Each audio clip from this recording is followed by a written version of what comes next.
You think you know the man you sleep next to? I did too. My husband was supposedly out of town for 4 days. Then, at 3 in the morning, I got the message, "Your husband is here with another."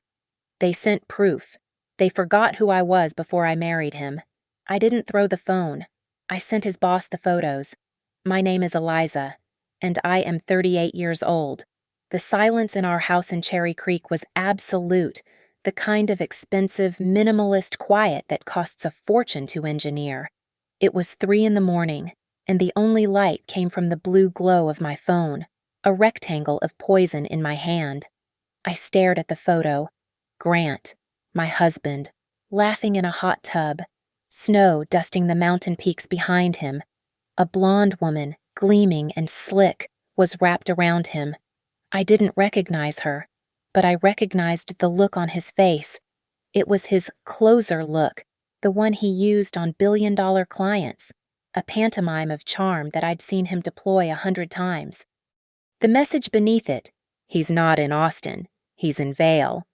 And the follow-up, stinging and unnecessary, "Your husband is here with another." I didn't scream. I didn't drop the phone. The glass and steel house remained perfectly still. I looked at the text message thread above this new, anonymous number. Grant's last message, sent just 6 hours ago. "Conference is a drag. Death by PowerPoint. Miss you." Attached was a blurry, low-resolution photo of a banner, Austin Tech Summit. I'd seen that logo before, or rather, I'd seen the template he'd used to create it. He'd done it on my laptop 2 years ago for a pitch. He was lazy.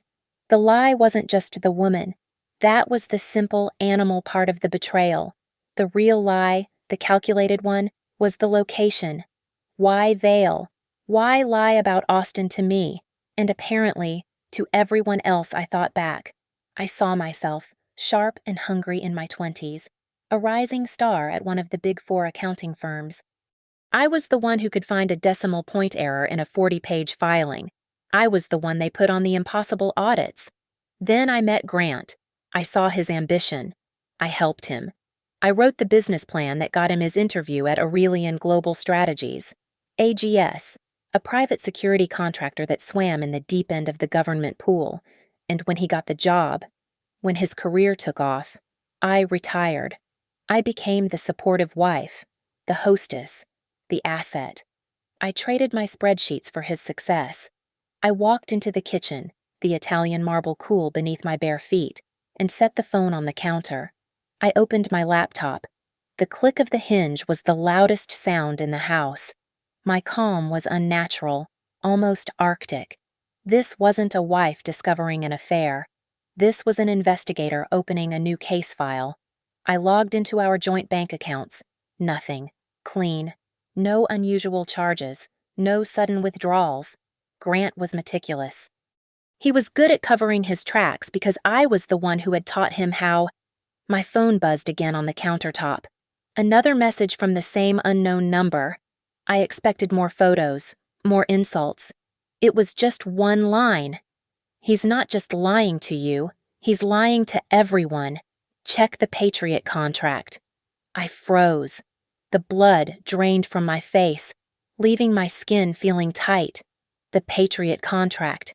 It wasn't just a contract, it was the Holy Grail, a multi-billion-dollar government deal to handle national security infrastructure. It was Grant's entire focus for the last year. It was the future of AGS. It was his entire career.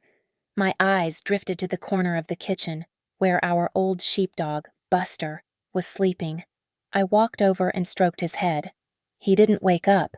I whispered into the silence of the room, my voice flat and cold. "All right, Grant. Let's see what you're really doing." I didn't need to guess passwords. I created our entire digital architecture. The master key for everything, from our taxes to his private email, was Barnaby0925, the name of my first dog and my own birthday. He was an executive at a cybersecurity firm, and he never bothered to change the password his wife set for him. His arrogance was my key. I logged into his personal email. I went straight to the spam folder. Amateurs hide things. Grant was just sloppy. The airline confirmations are always routed to spam by default. There it was. A first-class ticket on United, booked 2 weeks ago. Departure Denver. Destination Eagle Vale. Return tonight, Tuesday. Not Austin. Next, his AGS work calendar. I still had the portal login saved in my own browser keychain from 3 years ago, when I'd had to set up his home office system because the company's IT was incompetent. I opened the portal. His entire 4-day block was marked in corporate red AGS Summit, Austin. This wasn't just Grant lying to me. This was an internal, company-sanctioned fiction. The Austin event was his cover story, approved by someone else. The lie was deeper than I thought.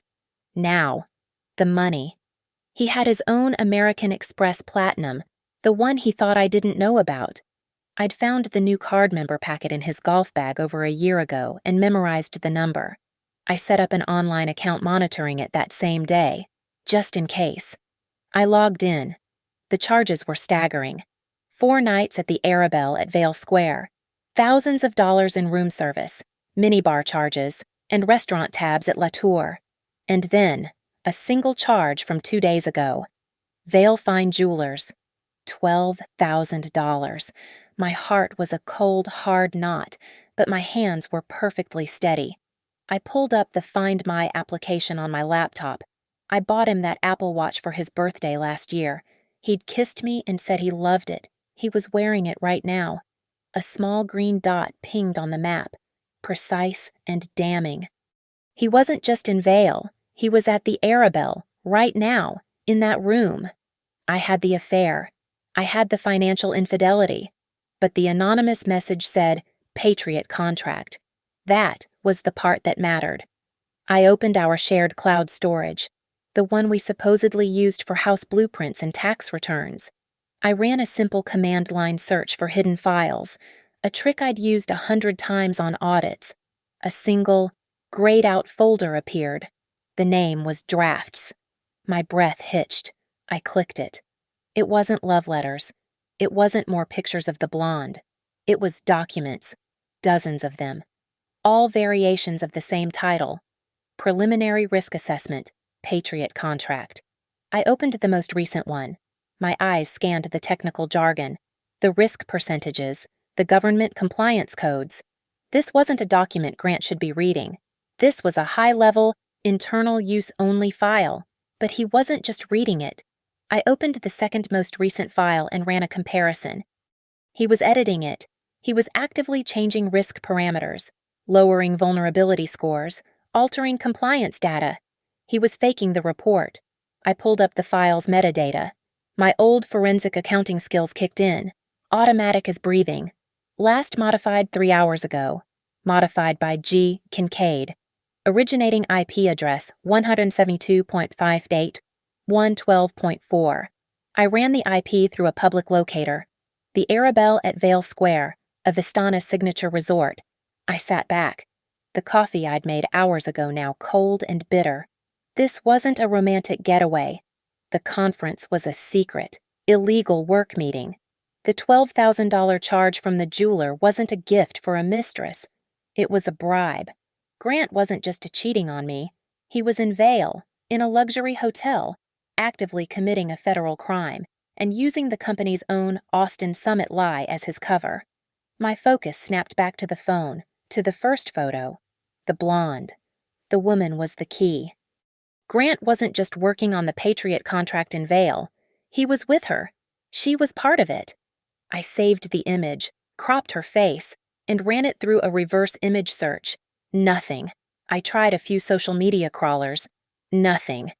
Then I opened an old bookmarked link to a private facial recognition database my firm used to use for background checks on international clients. It was technically illegal for me to still have access, but I'd built a back door before I left. I uploaded the cropped, smiling face. The system churned. I waited. No results. No public-facing Instagram. No Facebook. No Twitter. This woman had 0 social media footprint. She was a ghost. I closed my laptop and stared into the dark living room. I thought like an auditor. Who would Grant be in Vale with? Who would be so important that he would lie to the company? lie to me, and conduct a secret meeting. Who was involved in the Patriot contract? It had to be someone outside of AGS, or the Austin Summit lie wouldn't be necessary. It had to be someone he couldn't just meet at the office. I opened my laptop again. I went to LinkedIn. I didn't search for Grant. I searched for Patriot Contract and AGS. Dozens of profiles popped up. AGS employees, low-level government contractors, vendors. I scrolled through them, looking for a face that matched the one in the hot tub. None. I refined the search. Patriot Contract and Government Oversight. The list was smaller, and near the top, a name, Sophia Reyes. Her profile was sparse and professional. The title read, Independent Consultant, Government Oversight and Evaluation. Her profile picture was bland. She was wearing a navy blue blazer, her blonde hair pulled back in a severe bun. She looked like a different person, but the eyes were the same. I dragged the LinkedIn photo into a new tab and put it side by side with the hot tub picture. In the hot tub, her hair was down, wet and dark from the steam. She was smiling, predatory and victorious. In the profile, she was sterile, but the shape of the eyes, the high cheekbones, the small scar just above her left eyebrow, it was her. My fingers flew across the keyboard. Sophia Reyes, and Patriot Contract Auditor. I didn't find a news article. I found a government procurement document, a PDF file buried on a federal acquisitions website. It was a list of the Independent Oversight Committee members assigned to the AGS bid. There, at the top, was her name. Sophia Reyes, Lead Auditor. A chill, different from the one before, went straight through my chest. This was so much worse than an affair. Sophia Reyes wasn't just a consultant. She was the chief government official tasked with reviewing AGS's bid. She was the one who would give the final stamp of approval or raise the red flag. Grant wasn't just sleeping with her. He was bribing her. The $12,000 charge from Vale Fine Jewelers wasn't a romantic gift. It was payment. He was in that hot tub, altering risk assessment data, with the one person who could expose him. This was a federal crime, a massive, career-ending, prison-time-level conflict of interest. He was compromising the lead auditor on a multi-billion-dollar national security contract. If this got out, AGS would lose the contract instantly, the company would be blacklisted, and Grant would go to prison. I felt a sudden sharp clarity. It wasn't fear, it was rage, a cold, pure, analytical rage. He was risking everything, our house, our savings, my security, all of it. I leaned back in my chair and let out a single, quiet breath. You absolute, stunningly stupid man, I whispered to the empty, silent house. My mind shifted from the hot tub to the boardroom, the boss, the hook I had written in my head earlier when I thought this was just about infidelity, sending his boss the photos. But which boss? Not his direct line manager. Some VP named Mark. No. This went to the top. Julian Croft, CEO of Aurelian Global Strategies. Croft was a man carved from granite and paranoia, ex-military, rumored to have run Black Ops. He'd built AGS from nothing into a global powerhouse. His entire brand was integrity. He spoke about it at every company dinner, his voice a low, gravelly rumble that commanded silence. He believed in honor, in the chain of command, and in ruthless, absolute victory. I had met him at least a dozen times at those sterile corporate functions, standing by Grant's side. Croft's eyes, a pale, icy blue, had always passed right over me. I was not a player. I was an accessory, a polite, smiling decoration on his golden boy's arm, and Grant was his golden boy. Croft was grooming him. Everyone knew it. He was molding Grant to be his successor, the heir to the AGS throne. Grant, with his easy charm and my calculated business plans, was the perfect protégé. This betrayal wasn't just against me. It was a direct, catastrophic betrayal of Julian Croft and the rigid, moralistic code he used as a weapon. I analyzed the situation, stripping my own pain from the equation. Julian Croft would not care about the affair. He wouldn't care that Grant was sleeping with Sophia Reyes. In Croft's world, that was just a messy human detail, a weakness to be managed. But Julian Croft would care very, very much about the stupidity. He would care that his chosen successor was compromising a multi-billion-dollar contract. He would care that Grant was bribing a government auditor, not with subtle, untraceable finesse, but with a $12,000 bracelet on a corporate card and a selfie in a hot tub. He would care that Grant had made AGS, and by extension, Julian Croft, vulnerable. Croft didn't tolerate vulnerability. He excised it.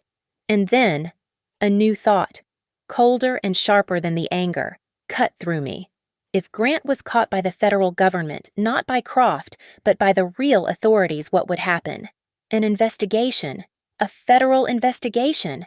They would freeze his assets. Our assets. My blood turned to ice. Our house. This minimalist glass box in Cherry Creek was in both our names, our joint savings accounts, the money I had brought into this marriage. All of it was commingled. In the eyes of the law, I was his wife. I was the beneficiary of his income. He wasn't just risking his own future. He was actively risking mine.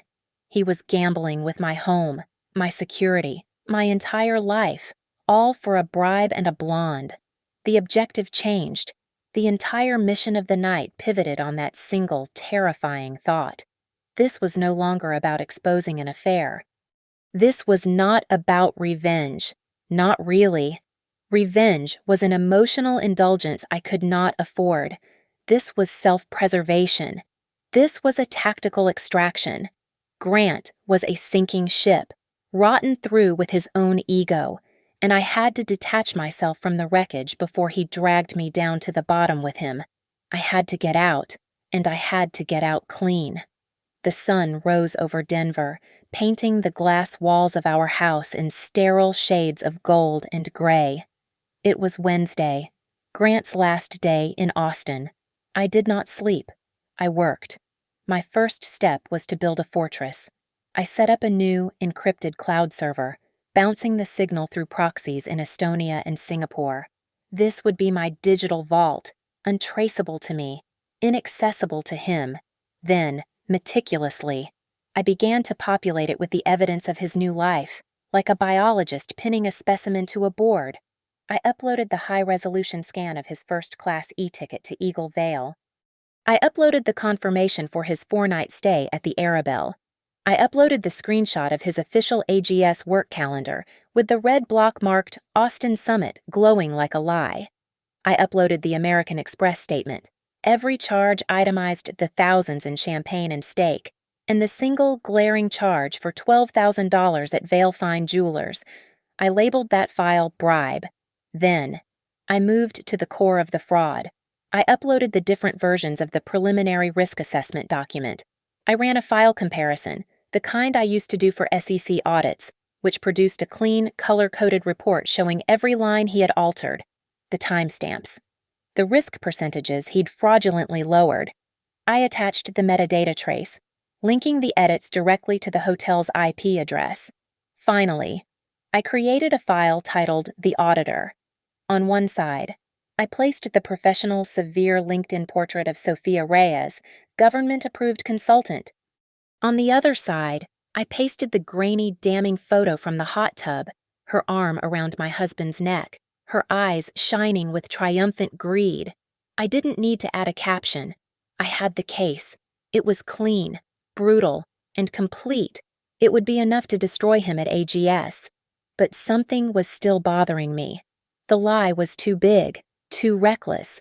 Grant was ambitious, but he was also a coward. This level of risk prison, federal charges, it was extreme, even for him.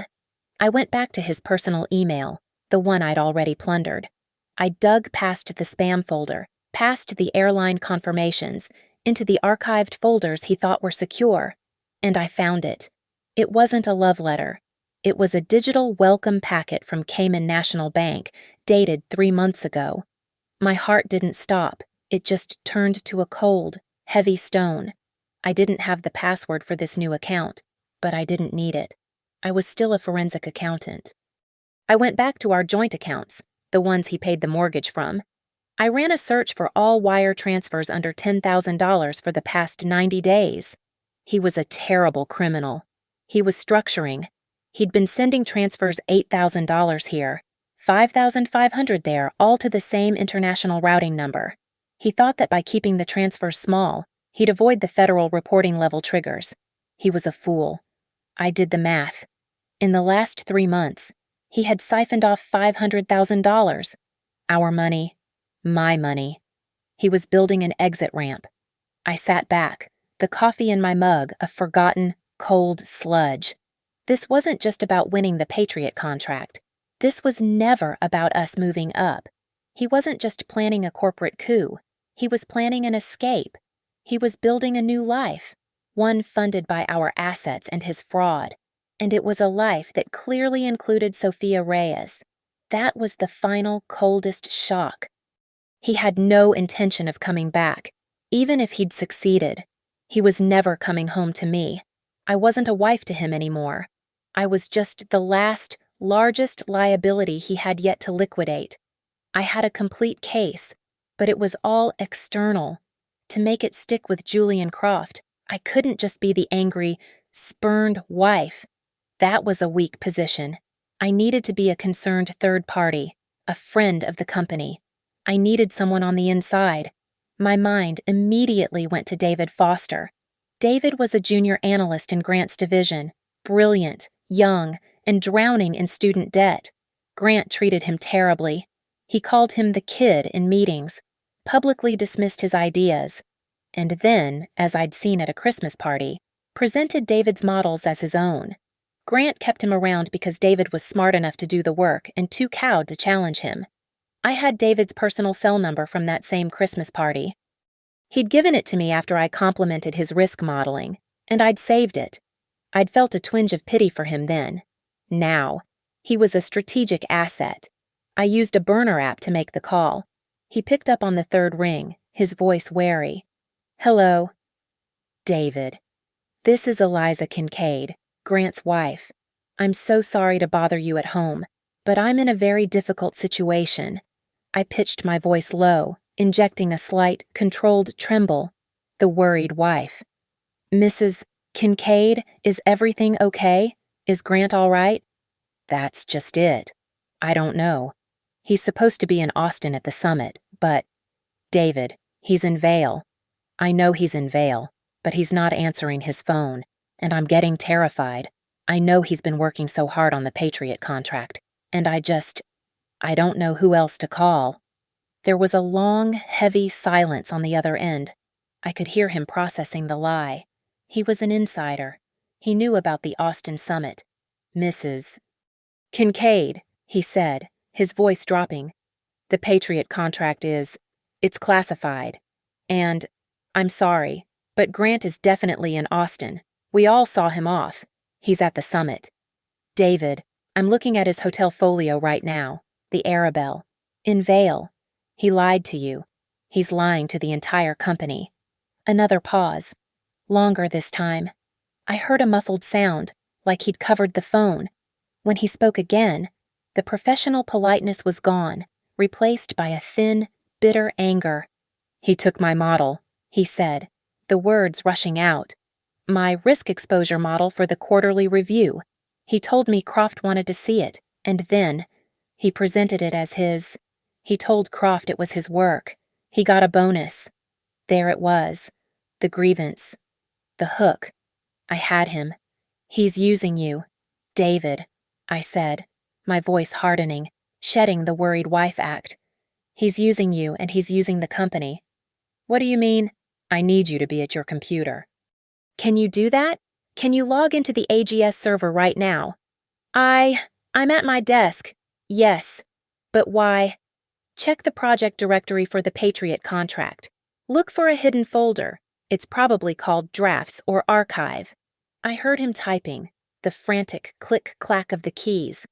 "How do you—" "Okay, I see it. It's hidden. Drafts.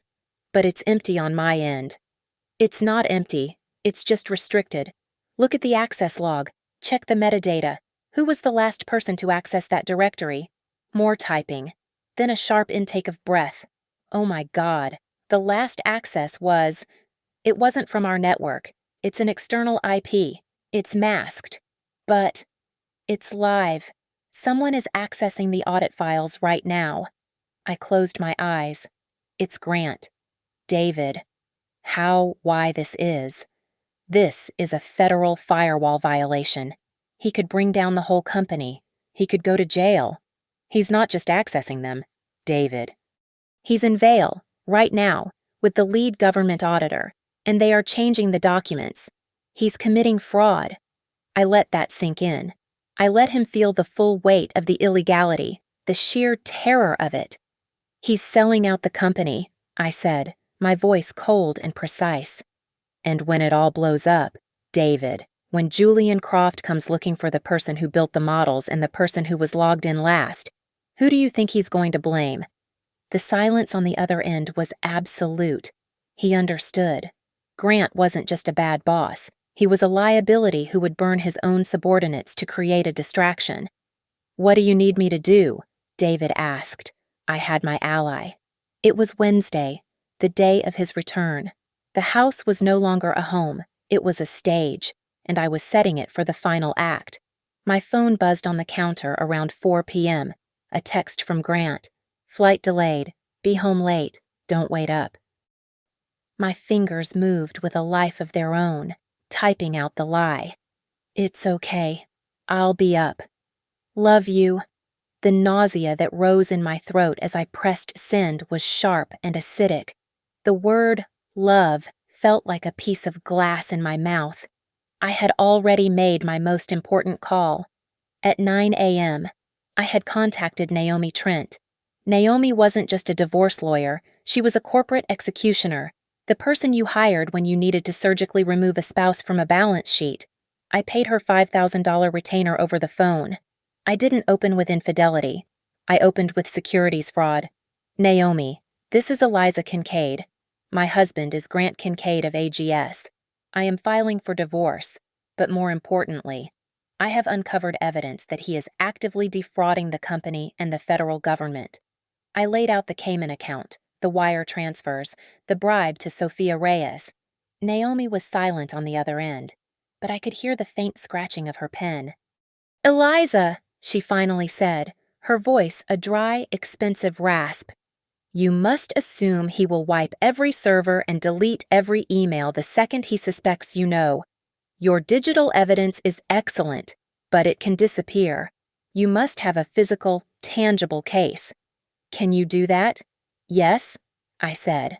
I spent the afternoon turning my digital vault into a physical one, our home office printer, which he'd only ever used to print golf scores. Word for hours. I printed the airline tickets. I printed the itemized hotel folios from the Arabelle. I printed the $12,000 receipt from Vail Fine Jewelers. I printed the color-coded document comparison showing his fraudulent edits. I printed the bank statements from our joint account, with every single sub-$10,000 transfer highlighted, and the final sum $500,000 circled in red ink at the bottom. I printed the Cayman National Bank welcome letter. And finally, I printed the photo from the hot tub in high resolution on glossy photo paper. I printed Sophia Reyes's LinkedIn profile to go with it. I didn't take the evidence to the bedroom. This wasn't a crime of passion, and I wasn't going to play the part of the hysterical, heartbroken wife. This was a business transaction, a liquidation. I walked to our dining room. The table was a single massive slab of polished walnut that seated 20. We'd hosted so many of Grant's corporate dinners here, with me as the smiling hostess, laughing at Julian Croft's humorless jokes. I began to lay out the documents, one by one, in chronological order. It was no longer a dining table. It was a courtroom. Exhibit A, Exhibit B, Exhibit C. I was just placing the hot tub photo in the center, like a grotesque centerpiece, when my phone rang. It was David Foster. His voice was no longer just angry. It was terrified, cracking with panic. Eliza, something is happening. An email just came through. It's from Croft. To the entire executive team and the board. What is it? David? He's calling an emergency board meeting. 7 a.m. tomorrow. Mandatory attendance. The rumor in the chat is that there's a leak. A massive one. A leak. Someone. David's voice was barely a whisper. Someone sold proprietary AGS data to a competitor. Someone sold secrets about the Patriot contract. I froze, my hand hovering over the smiling, treacherous face of my husband. I had been wrong. I had been so wrong. I thought Grant was just stupid, a clumsy, greedy fool trying to bribe his way to a win. I realized my mistake. Grant wasn't just trying to win the contract by bribing the auditor. He was also hedging his bets. He was selling AGS's own secrets, the real data, the vulnerabilities to their biggest competitor. He was playing both sides. He would win either way. If the bribe worked, he was a hero. If it failed, he would cash out with his $500,000 and the payout from the competitor. He wasn't just a cheat, he was a kamikaze. He was going to set fire to the entire company, and he didn't care who burned with him. At precisely 11 o'clock at night, I heard his key in the lock. The click was unnervingly normal. He walked in, dropping his leather briefcase by the door with a heavy sigh. He was tired, but I could see the energy thrumming under his skin, the vibrating self-satisfaction of a man who believed he had just pulled off the con of a lifetime. "Eliza, you're still up," he called out, loosening his tie as he walked toward the kitchen. "This week has been—" He stopped. He had turned the corner into the dining room, and he froze. He saw the table. He saw the landscape of his betrayal, laid out with forensic precision under the sharp glow of the dining room spotlights. I was sitting at the head of the table, where he always sat. I was wearing my black silk nightgown and holding a heavy crystal glass with 2 fingers of whiskey. "Sit down, Grant." My voice was quiet, but it cut through the silence of the house. He didn't move for a long second. His eyes scanned the table, darting from paper to paper. He saw the hotel folio, the airline tickets. Then his gaze landed on the glossy 8x10 photo in the center, the hot tub, the blonde. The color drained from his face. It was a beautiful, physical thing to watch. The blood receding like a tide. He immediately, predictably, shifted into damage control. His hands came up, palms out, the universal signal of fake surrender. "Eliza, baby, listen to me. It's not what it looks like. It was a mistake, a stupid, meaningless mistake. She's nothing. She's just... It's the pressure. Eliza, the pressure of this job, the Patriot contract. I just needed an escape." He was breathing too fast. He was already spinning the narrative, painting himself as the victim, the overworked husband who had simply strayed. I let him talk. I watched him dig his own grave, lie after lie, his eyes pleading with me to believe him, to start screaming, to throw a glass. He needed the hysterics. He knew how to handle hysterics. He paused, waiting for my tears. I just stared at him. Finally, I spoke. "You paid $12,000 for nothing." He stopped. The word hung in the air between us, as cold and hard as the glass in my hand. "What?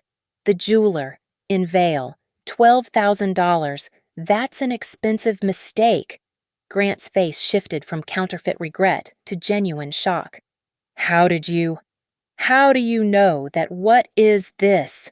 His voice rose, an edge of indignation creeping in. "Are you spying on me? Have you been tracking my cards? This is insane, Eliza. This is a complete violation of—" "You call this insane," I interrupted, my voice still perfectly level, perfectly cold. "What about the $500,000 in the Cayman account? Is that pressure of the job, too? Grant, the $500,000 hung in the air, a fatal sum. All the color that had drained from his face on seeing the photo was nothing compared to this. This was a different kind of paleness. It was the color of death. The smug, tired executive was gone, and in his place was a cornered animal. "What did you do?" he whispered. The question was a bare thread of sound. All his practiced boardroom bluster gone. Anger had been replaced by a pure, unadulterated terror. I took a small sip of the whiskey. It burned. "I did the job you should have been doing," I said. "I did an audit." His eyes darted to the door, then back to me. He was calculating. He was trapped, and he knew it. And now he had to find a new way out. The manipulation, the switch. It was so fast I almost had to admire it. He lunged forward, not to attack me, but to grab the papers. "Eliza, stop!" He started grabbing the pages, his hands shaking. "Eliza, you don't understand what you're doing. You're playing with fire. You have to destroy this. We have to destroy this. Right now. We can leave. We can take the money and go. Tonight. Together. We can start over." He was trying to make me a co-conspirator. He was trying to pull me back onto his side of the table. "I did this for us." He tried, his voice cracking with a desperate, false sincerity. "Don't you see? To get us out away from Julian, away from this whole goddamn company. This life, it was all for us." I laughed. It wasn't a sound of humor. It was a dry, scraping sound, like stones rattling in a tin can. "Were you ever going to tell me about Sophia?" I asked, my voice still quiet. "Or was I just supposed to find out after you started over in Switzerland? Was the plan to leave me here to clean up the mess while you and the auditor enjoyed our $500,000? The mention of Sophia's name broke the last thread of his control. He saw that the manipulation wouldn't work. I knew everything.